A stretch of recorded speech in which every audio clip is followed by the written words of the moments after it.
गुजरात के अहमदाबाद में air India की फ़्लाइट के क्रैश होने की घटना के बाद काफ़ी देश भर में ये सवाल लोगों के मन में उठ रहा है कि इतनी जो घटनाएं एरोप्लेन को लेकर हाल के दिनों में बढ़ी हैं, कैसे इसको रोका जा सकता है, क्या है इसका उपाय और क्या कुछ अभी तक कारण समझ में आ पाया है कि कैसे ये घटना पूरी जो एयरप्लेन क्रैश हुआ है ये हुआ है।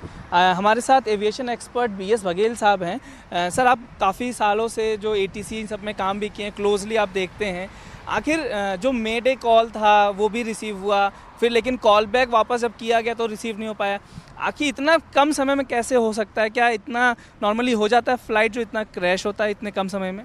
देखिए, एक बात मैं आपको बताना चाहता हूँ कि मोस्टली जो एयरक्राफ्ट क्रैश होते हैं वो लैंडिंग या टेक ऑफ के साथ ही होते हैं, एयरपोर्ट पैरामीटर के आसपास ही होते हैं। इन फ्लाइट क्रैश बहुत ही कम होते हैं।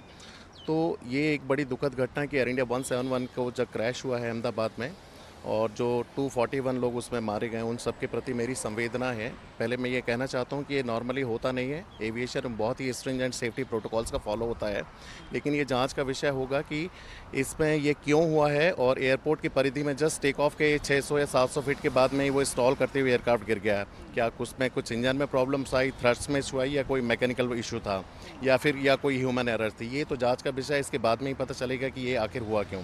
सर, ये आपने जैसे कहा कि मोस्टली टेक ऑफ या जो डिपार्चर के समय ही ये सब होता है। अभी हम आसपास जो दिल्ली भी देखें तो आसपास काफ़ी रेजिडेंशियल इलाका है। क्या सर लोगों के अंदर भी चिंताएं भी हैं घटना के बाद से? उन लोगों को भी डर है कि कहीं कुछ हो जाता है तो क्या करेंगे?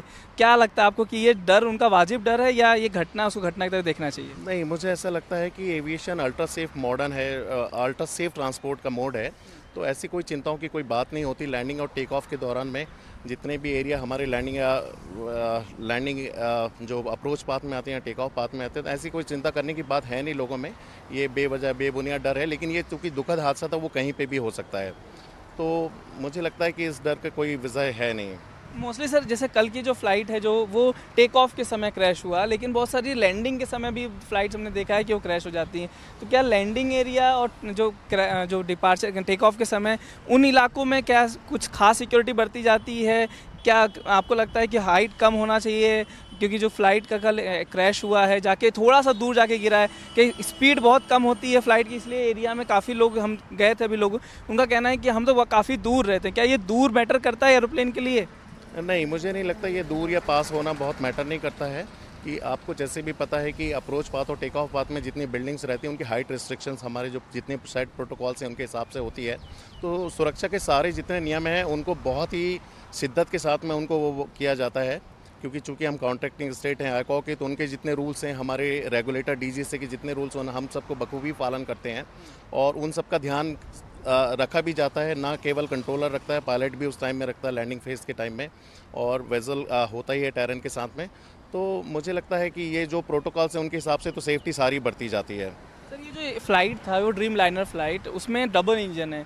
नॉर्मली इतना बड़ा हादसा देखने को नहीं मिलता कि एक इंजन बंद होता है दूसरा इंजन काम करता है, लेकिन दोनों इंजन सडन बंद हो जाना और 1 मिनट के अंदर ये घटना हो जाना, क्या कुछ ऐसा है जो चीज़ किसी को पता नहीं चल पाया? अभी कुछ नया ये इंसिडेंट हुआ आपको लगता है? ये देखिए, ये मेरे ख्याल से हिस्ट्री में पहली बार हुआ है कि एयरक्राफ्ट जस्ट टेक ऑफ के बाद में इतना बड़ा एयरक्राफ्ट, नॉर्मली बड़े एयरक्राफ्ट बहुत ही सेफ माने जाते हैं, और जस्ट टेक ऑफ के जस्ट विद इन 30 सेकंड्स और 40 सेकंड्स में वो स्टॉल होकर नीचे गिर गया।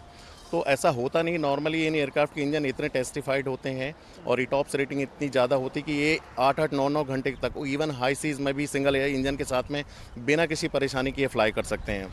तो ये देखने वाली बात है कि दोनों के दोनों इंजन कैसे फेल हो गए एक साथ में, और स्टॉल बिल्कुल एयरपोर्ट में जस्ट टेक ऑफ के बाद में कैसे हो गया।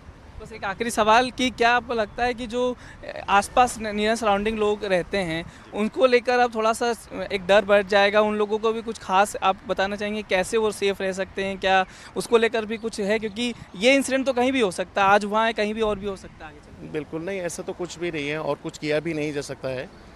इसमें जितनी सारी सुविधाएं, जो सुरक्षा के नियमों का पालन किया जाना चाहिए, वो सारे तो हो रहे हैं। तो चिंता बेबुनियाद है। ये एक दुखद इंसिडेंट था जो कहीं पे भी हो सकता था, हो गया है। बहुत बहुत शुक्रिया सर। तो आपने सुना सर को, उन्होंने बताया कि ये दुखद घटनाएं कहीं भी हो सकती है। एयरप्लेन जो होता है वो काफ़ी high security, high safety standards हैं, लेकिन उसके बाद भी दुखद घटना हुई। आसपास के लोगों को डरने की ज़रूरत नहीं है क्योंकि ये एकमात्र घटना है, ऐसा घटना होता नहीं है और काफ़ी सिक्योरिटी प्रोसीजर्स फॉलो किया जाता है।